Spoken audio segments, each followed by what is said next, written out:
Hello and welcome to Entertainment is Broken. I am your host, Sarah Hanlon.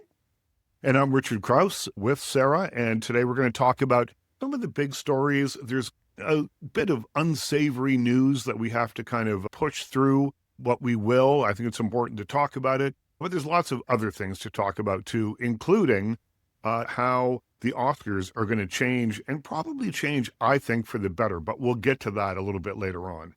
Yeah, between that, Instagram TV, Netflix, podcasting, we have lots of things to talk about the idea of entertainment is broken, right? Everything is changing in the last even 20 hours. Lots of things have changed.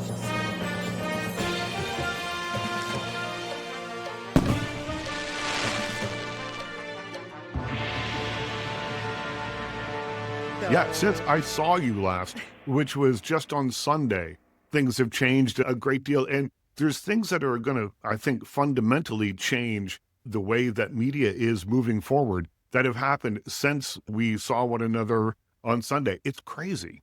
It is wild. And also, I feel like we have changed because we've met in real life now. It's true. We had not met previous to that. And I think I've changed because, as we established on the first episode of this show, I have Bell's palsy and it's slowly going away and I can move this eyebrow now. That's a big step forward. And other things, I can move my cheek. I can move things that I haven't moved for weeks. And you know what's crazy about it is when you lose control of something like that, it's amazing how much you think about it. It's something I'd never thought of before in my life. How do you smile? Well, you smile and your mouth goes up but I wasn't able to, and I haven't been able to, and I still can't quite smile yet. That will come. But it's amazing how much I started like actively trying to move this one side of my face, and it just wasn't working. And it was kind of frustrating, but also kind of interesting, like in a science experiment kind of way, to think about something that you never get any thought to whatsoever, and then to suddenly have that taken away. And it sort of makes you think, I think, or made me think anyway, about things that we take for granted. And I think possibly after this, going to take far fewer things for granted, because when you can't move half your face for a month, it's a weird feeling.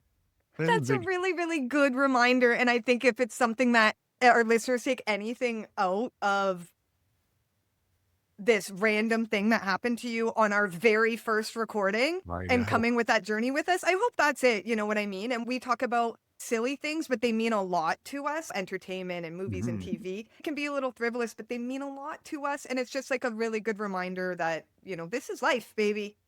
And also, if there's anybody out there who may have had Bell's palsy or has it now, or if you know someone, it does get better. There are things you have to do.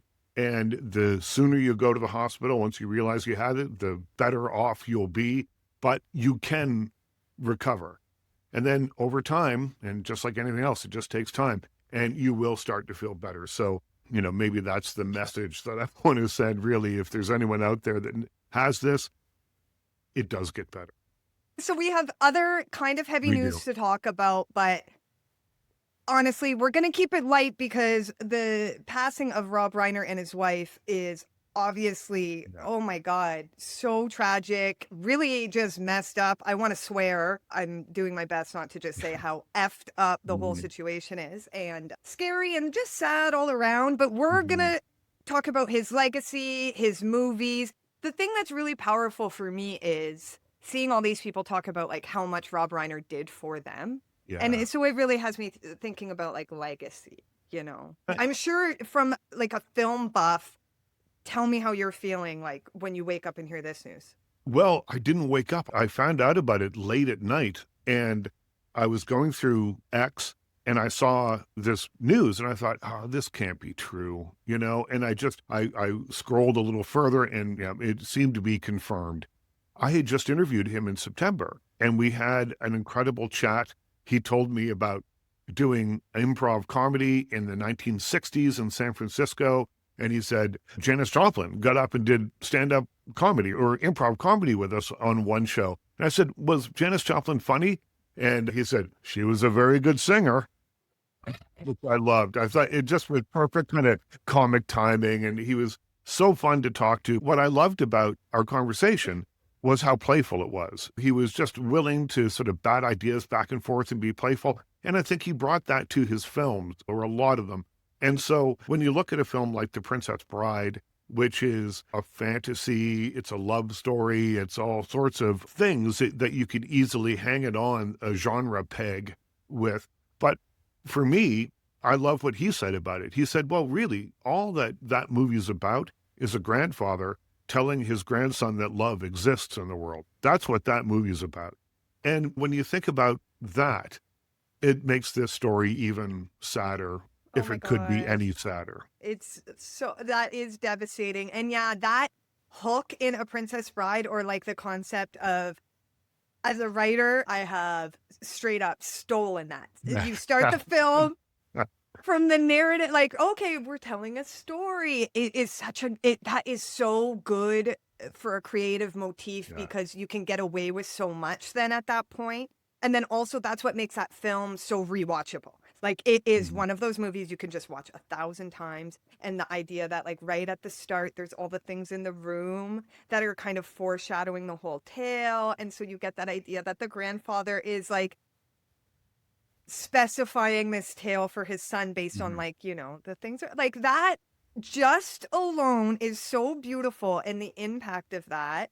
And I feel like a little embarrassed because it's only now, and again, this is a silver lining of people passing. Like, Mhm. I try to, I'm a hippy dippy girly at heart. Mhm. So, like, he's still with us. He's in the cosmos. He's not suffering anymore. And we get to be reminded of the beautiful things that this person contributed to the world. So, like, I didn't realize he was the son in All in the Family. Oh, yeah. Listen, I grew up on that show, and it was a show that like 48 million people watched every week. And it was number one for 5 years, that whole thing. But that was back when we had a monoculture. Everyone was essentially watching the same thing and talking about the same thing. So even though I was quite young, it was unavoidable. But, what you say about legacy and what you say about, he's out there in the cosmos and the films are behind. There was a movie a couple of years ago now called Babylon. And I liked Babylon quite a bit. Nobody else did, but I liked it quite a bit. I And also really liked it. yeah, Brad Pitt plays a silent film star, and like a Hedda Hopper style columnist has written something terrible, which is probably going to end his career, I think. And he goes back to see her, to confront her about it. And she said, listen, in 100 years, you'll be dead and gone, but people will watch Mm. your movies. And through that flickering image, and I'm paraphrasing the quote now, you still exist. You will still be remembered. And that's how I think about Rob Reiner today.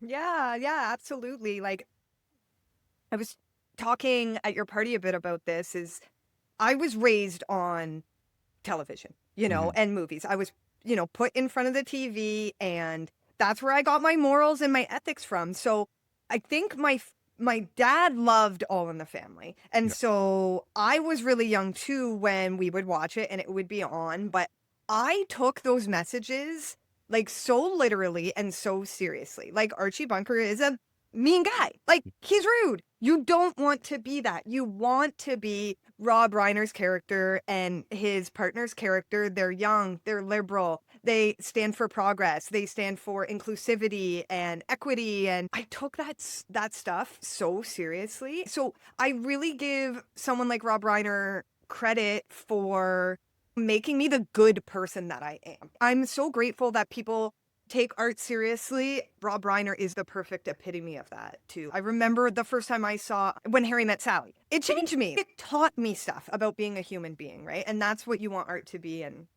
no one can do it So better than him. when Harry Met Sally, when they were making that movie, he was single, and his wife to be, Michelle Singer, was working on it. They met, and he changed the ending of When Harry Met Sally. At the original end of the film, they weren't supposed to get together. Here's a spoiler alert. They do get together at the end of the film because he had fallen in love with Michelle, and he wanted to change the ending to reflect something good and new in his life. Oh So, my God, that's so special. yeah. And so, when I think about all the films, when you just sort of bunch them all together, I also think, just from a film nerd point of view, Hmm. is there anyone whose movies have inspired as many catchphrases as his? So there's "This amp goes to 11" from This Is Spinal Tap. Now, Right? he directed the film, didn't write the line, but it came from his movie. There is "I'll Have What She's Having" from When Harry Met Sally. There's "You Stop. Can't Nothing better. Handle the Truth." People think that the bucket list is a phrase that's been around forever. No, it came from the movie with Morgan Freeman and Jack Nicholson that Rob Reiner directed. And I'm sure that there are others that I'm just not thinking of right now. But there's something about those little takeaways from movies. And in the interview that I did with him, I mentioned the "Turn It Up to 11." And he said, "Oh, that's in the Oxford Dictionary now. It is actually officially part of the lexicon now because it's in the dictionary as something that goes one step beyond, one step further. It's that little bit extra." Oh God, that's so cool. And yeah, like every line from A Princess Bride is quotable. Yeah, Movie quoted inconceivable. more. Any of those. And also this is crazy too. I didn't really realize until I was kind of doing a deep dive. You already mentioned his like masterfulness of the genre. Mm. So when I'm looking too, Princess Bride is 87, Mhm. When Harry Met Sally is 89, Oh, Misery's 90, A Few Good Men is 92. So that's from 8 to 92. Banger, banger, banger, banger. That yep. literally is changing the zeitgeist. Like that. And in and That's around at some time, he was producing, or Castle Rock was making the Seinfeld show, and it was about to be canceled. And he went in and convinced them to keep making Seinfelds. So beyond the big screen, he was still pointing the direction in a lot of ways of where pop culture was going. oh my gosh. I hope, that's my aim in life that's the aspirational thing is to just be so tapped into the pop culture that you can do it all. Like you can do When Harry Met Sally and then jump right to Misery and then jump right to A Few Good Men. Because Yeah. that just gives So so much credibility to those things too. You know what I mean? Like people look at rom-coms a certain way, people look at mhm. thrillers a certain way. So when someone who can do it all chooses those things, that's really powerful as well. And you know what? He also chose to speak out against things and try to make the world a better place as well. This is just a shockingly sad story. And I know the trial will take forever and all of that sort of thing, but I'm choosing to think of the flickering image, that line from Babylon, when I think of Rob Reiner. And, on New Year's Eve, my wife and I go see When Harry Met Sally every year. It's what we do. That's our New Year's Eve. And we've already got our tickets. We're going again. It'll feel a little different this year, I think, but hopefully it'll feel like a celebration of life rather than anything else. But yeah, When Harry Met Sally every New Year's Eve for quite a while now. A perfect tradition.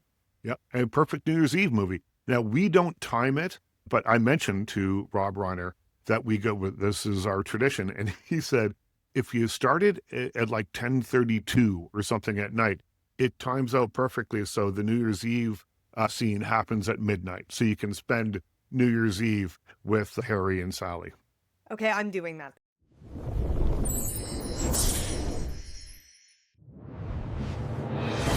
The Rolling Stones have called off their 2026 tour. And, for reasons that I wouldn't really have imagined, except that what I had come to understand is that Keith Richard has arthritis in his hands and it has changed the way that he plays.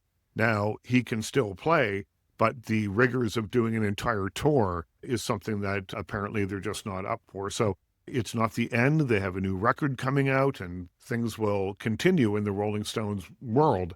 But I don't know that we're going to see one of those, steel wheels style tours that goes on for a year and has them traveling the world anymore.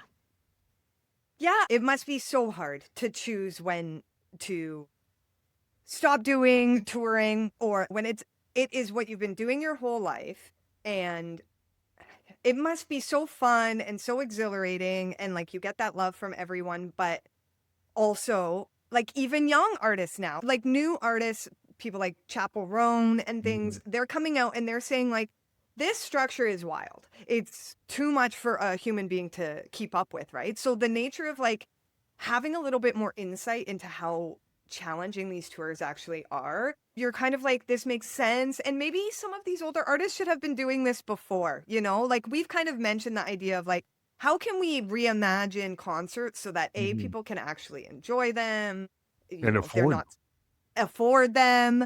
And then also maybe now we have to think about, our stadium artists are aging, like Mhm. they are the era of that. So how can we also like take into account accessibility issues and, Right. I think that as we get, looking at the big picture over the next little while, you've got the Rolling Stones who have said we're stepping away from this, but there's still a ton of other legacy bands out there playing. As they start to slow down, I think that you might see more things. And once again, maybe Taylor Swift is paving the way here by making concert films and, doing a show, doing a live show. Now, the Rolling Stones have a number of concert films. People have been doing these for a long time, Mhm. but Taylor Swift did something different with hers in that she owned it. And she's the one that made the money. It wasn't released through a studio. It was released through, I don't know, Taylor Swift Inc. or whatever. Right. But it was a much different thing. So instead of signing a film away and, making whatever royalty you would make off it, she made all the money. And maybe that's the way that it's going to go. Or maybe there'll be something like, and I don't know that this appeals to me particularly, but there might be some avenue with like online concerts, so you could maybe have, literally an online Zoom concert with 10,000 people tuning in. And, you do a show, you do, 2 of those a week for a month. And then, there's no touring costs. There's no, 2 touring buses. Some of these numbers kind of blow my mind. 2 touring buses. Now, the Rolling Stones, they're on a different level. They're in Taylor's, but 2 touring buses, well equipped with staff and everything, is about $1.2 million a year. So if you're on tour for a year, that's what you're paying just for the buses. And Right. then you've got to lug equipment around. And you're And it living in goes a on. bus. Yeah. Like, and it's not fun or good for your health either. Maybe So when you're sometimes, 19 years old, right, it's a bit of exactly. fun. And that is the type, like, I still want to go to a movie theater, right? Mhm. But the idea of like a concert, it also feels to me the perfect medium for that, right? Like, Mhm. because I'm, however, rose up in this massive stadium with really shitty sound quality, I would actually rather prefer to be in my house with like a Scorsese, the band style Yeah, yeah. direction and actually like have some intimacy. And but I love the idea of if it's a Zoom, then you can also maybe roll call outs in the chat. Yeah. People, I'll play this song and they do it. So I do think the medium lends itself to live Yeah, concerts. this won't be for everyone. The Rolling Stones aren't going to do Zoom concerts, but I would think that you could do a lot of cool stuff. During the pandemic, I had friends of mine that were playing literally via Zoom, but having it projected on drive-in screens. And they would fill the drive-in.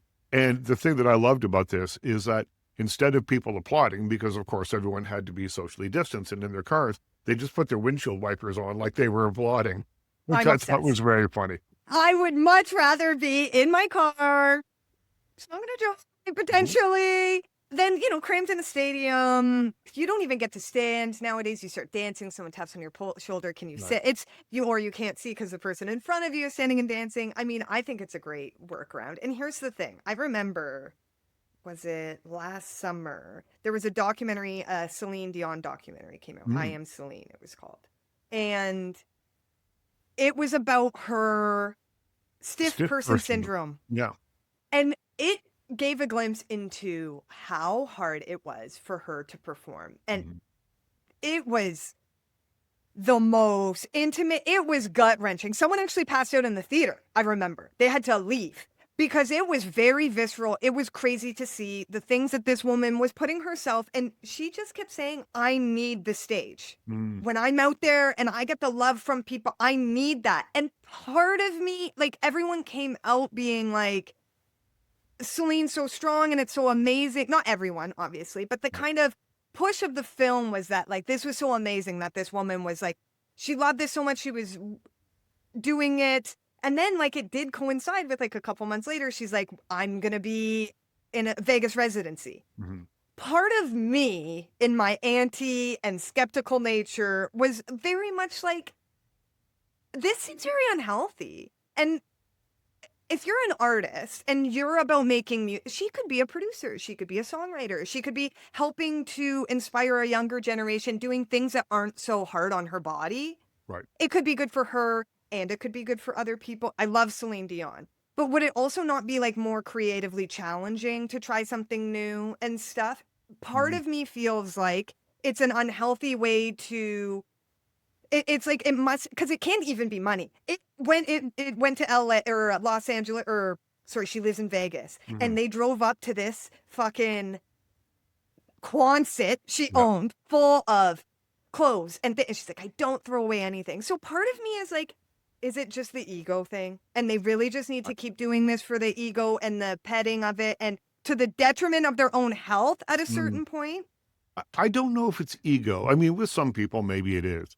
But I think with Celine Dion, and listen, I'm no expert, but I did write a book about her many years ago, A Voice in a Okay. Dream from Ballantine Books, the Celine Dion story. And this came out in like 1998 or something like that. So, and for about a month, I knew everything there was to know about Celine Dion. I've forgotten a great deal of it, except that she's been performing since she was, before she stepped on a stage. She was from an enormous family and she could sing. And it really, I think, is just really part of her and is part of the way that she communicates. And I think that's with a lot of people. I've heard time after time from musicians saying, I only really feel alive when I'm on stage. Or I've heard from directors saying, I only really feel 100% me when I'm on a movie set. And, I understand that. It's not me. I can sit alone very quietly and still feel like me. But if I could sing like Celine Dion, I'd probably be out there doing it, regardless of what was going on in my life. Yeah, that's fair. It's like a gift, and she did mention that, but how big does the stage have to be? Yeah. Right? I guess that's my pushback there because she was not comfortable with just toning things down. She Hmm. had done it this way. She had performed to a certain amount of people, and like that's it too. They were like, maybe just don't dance, don't try to hit those notes. But I guess yeah, as an artist, once you've been there, it's hard to dial yourself back. Yeah. And you would ask why? Why am I dialing back? If I can still do it, I'm going to do it. I mean, you do go every now and again see acts that have been around for a very long time. And, the singing isn't quite as strong as it once was. But listen, that happens after been doing it for 40 years. Like your voice isn't going to sound like it did when you were 19 making records and singing live then. There's a lot of moving parts here.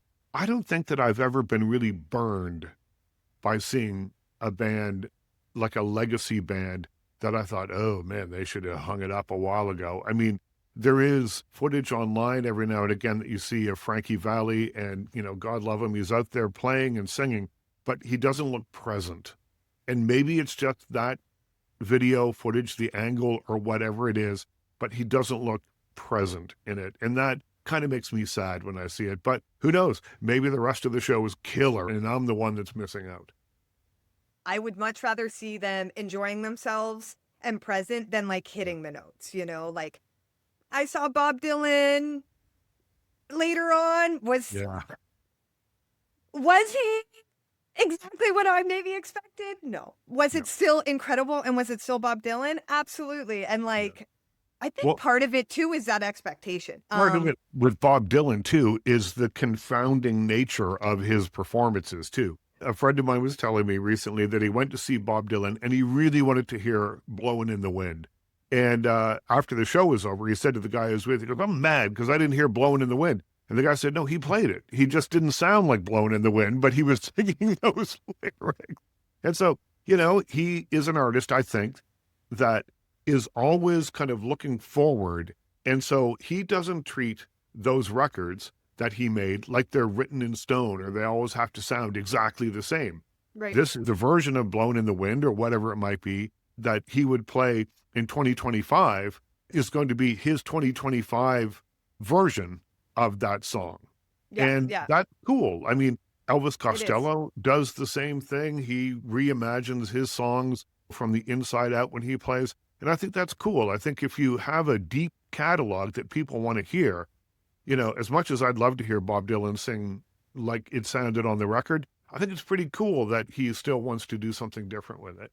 I totally agree. And it's cooler than trying to recreate. It's an ageism thing. I'll call it out. You know what I mean? Like, young people are so dense that they don't realize, like, if you're lucky, you will age too. So, Yeah, I think let's just be open to artists evolving and changing based on their needs. Yeah, I mean, I'm not sure that we can just say like young people or blah blah blah.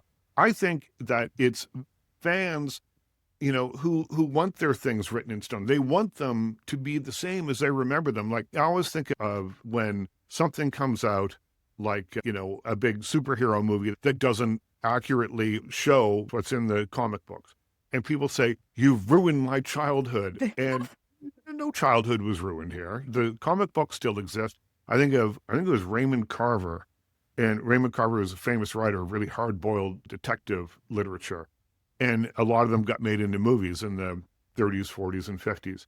And someone said to him, "How do you feel about Hollywood ruining all your movies?" And he goes, "How do you feel about Hollywood ruining all your books?" He goes, "My books aren't ruined. They're right up there on the shelf. They're the Yes. same, Love And that. yeah, so there's no real correlation between the two. Nothing ruins your childhood. You don't like a movie, you don't like a movie. Because I think it's that they don't want those things to change. They want them to be like comfort food. They want them Yes. to be like meatloaf. They want Yeah. them to be something that makes them feel exactly the same way every time. And that's never going to happen. I think Stephen King needed the Raymond Chandler approach because he Yeah, was yeah, like, "You ruined my books." yeah, yeah, well, Imagine yeah. saying you ruined my book to Stanley Kubrick. Jesus. I know. Well, I have an up and down relationship with The Shining. I liked the movie very much, the Stanley Kubrick movie. But one day I was sitting in here during the pandemic, and my wife was watching it in the room over here. So I can hear it, but I can't see it. And the soundtrack from that movie is so anxiety inducing that I had to but something about it, when I see it with the pictures, I'm okay. But just divorced from that, I want it to crawl into a hole and never come out.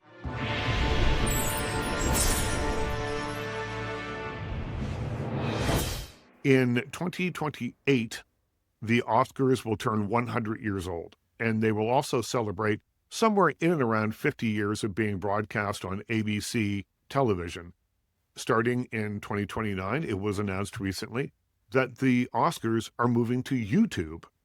And I think this is like a fascinating thing. Now, there are some that would look at this and say, oh, well, the Oscars are obviously on their way out because they're on YouTube and not one of the legacy television stations or networks.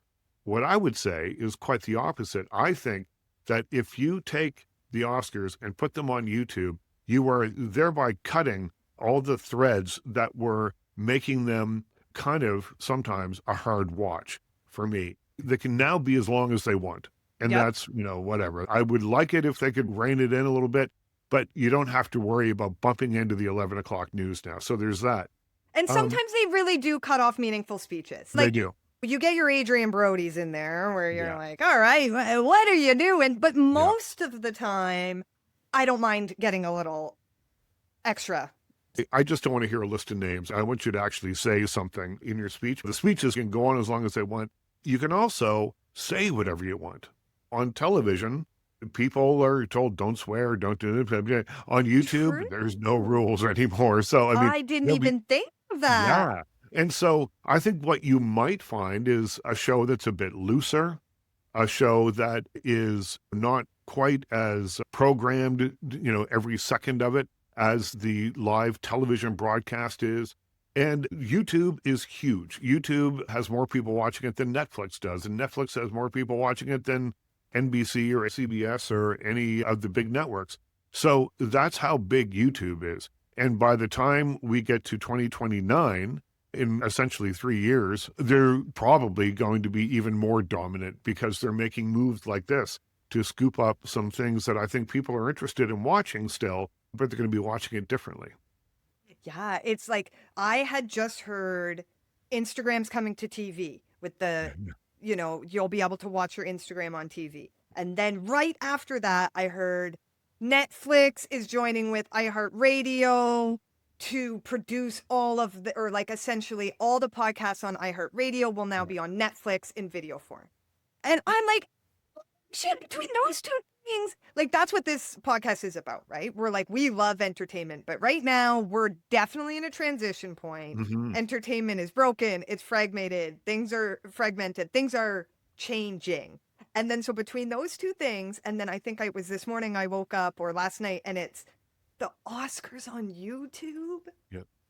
Like That 2029 is a far way away, but that's like clearly where things are going. Like it's yeah, like, it's interesting to me though that YouTube doesn't have an award show of its own. They're buying the Oscars. That a lot of sort of old media is now somehow ending up on what is new media and becoming something else. So I don't know if it's for a paucity of ideas, if there just aren't enough new ideas. I mean, that's a complaint that's been thrown around in entertainment circles forever.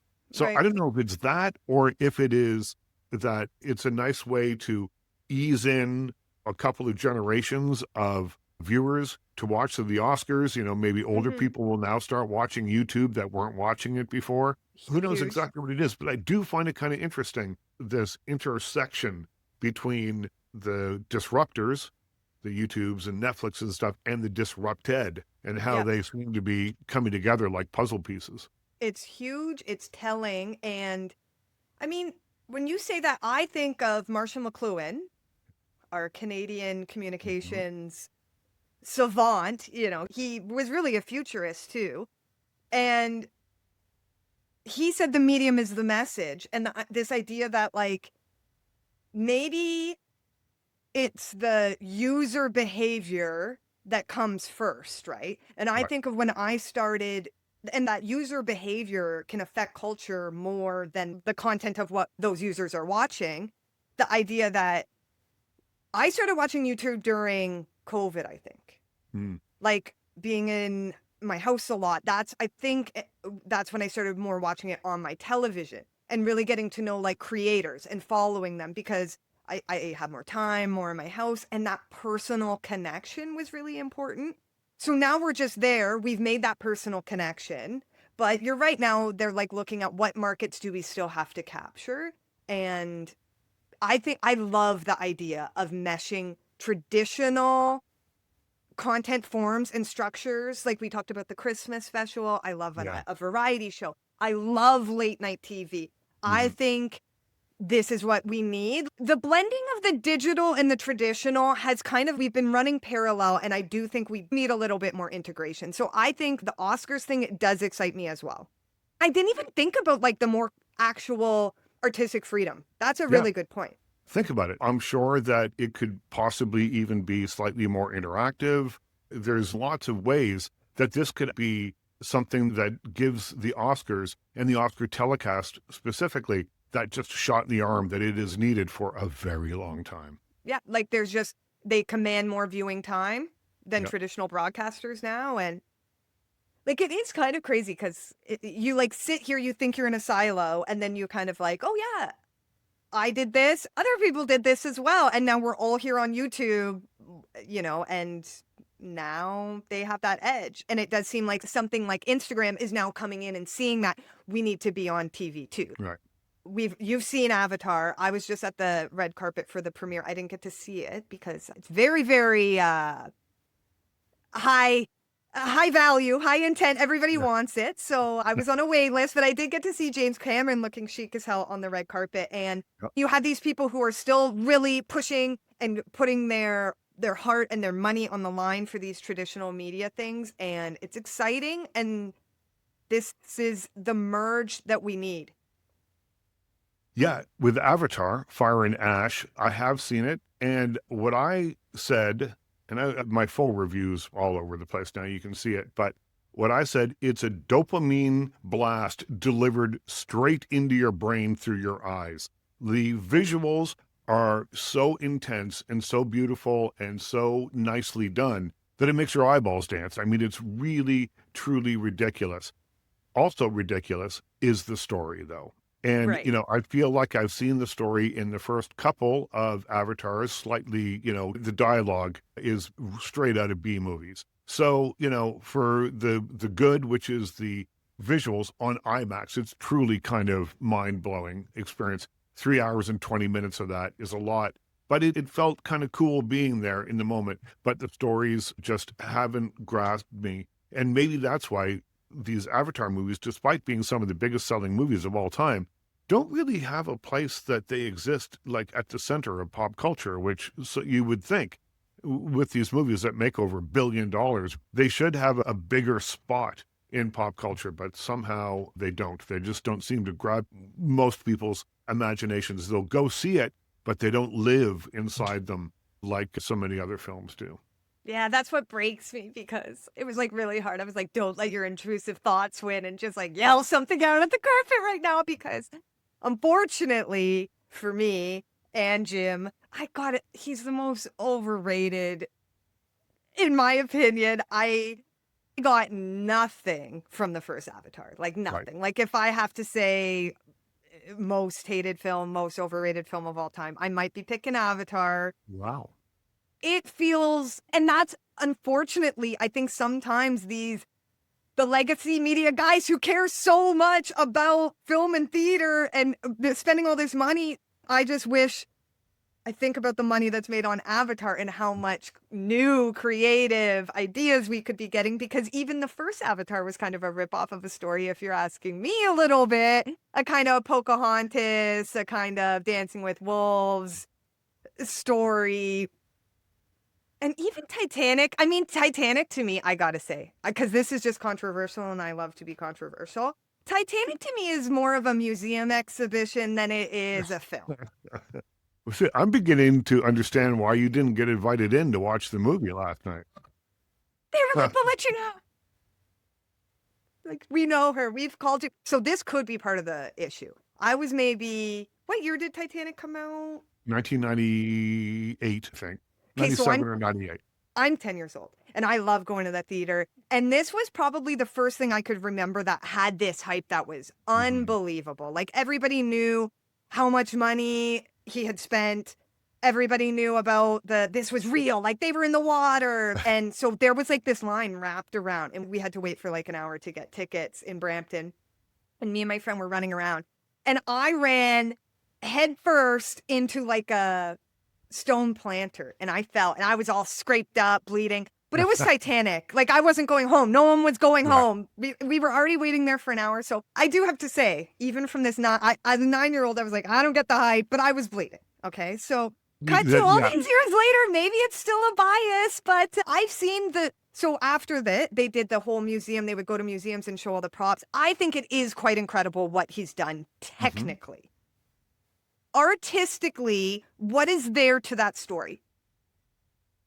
Well, listen, I'm not saying that it's one of my favorite movies, but I do think that it's a really effectively done, big scale romance set against a historical backdrop that I think works really well. I've seen it 3 times probably in the last 20 some odd years, but I do think it works. And I do think that this vision for these giant Avatar movies that he's made is kind of cool in that you look back at his entire filmography and you can connect the dots from movie to movie. You can see where his interests lie. You can see where the vision comes from, and it's gotten bigger and bigger and bigger and bigger as he's gone along.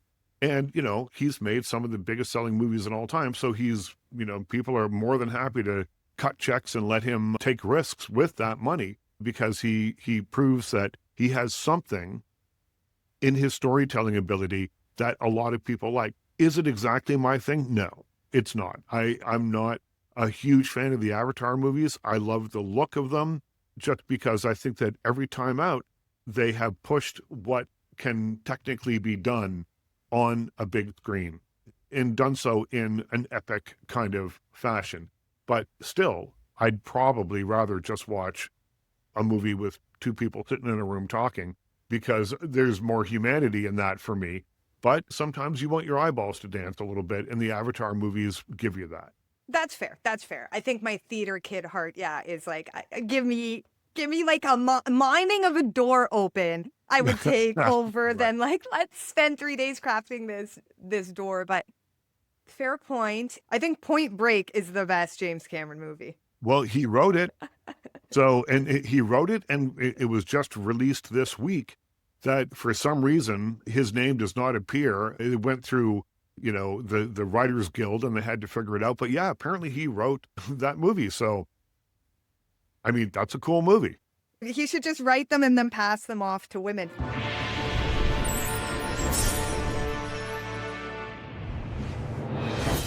Now, just as we wrap things up here, are you reading anything? Are you watching anything? What is your recommendation of the week? So I have been watching Canada's Drag Race. The season is getting incredible. Already heartbroken to see some of the queens go because they've been so talented. There's golden beaver twists with Canada's Drag Race now where it's not necessarily the people who do the worst in the competitions who are up for elimination because the people who win the competitions can save people. So it mixes it up. It's really suspenseful and it's keeping the contestants on their toes, which is really pushing them to be creative. I think it's going to be one of the best seasons ever. Yeah, I'm watching on Netflix. It's a new documentary called Breakdown 1975.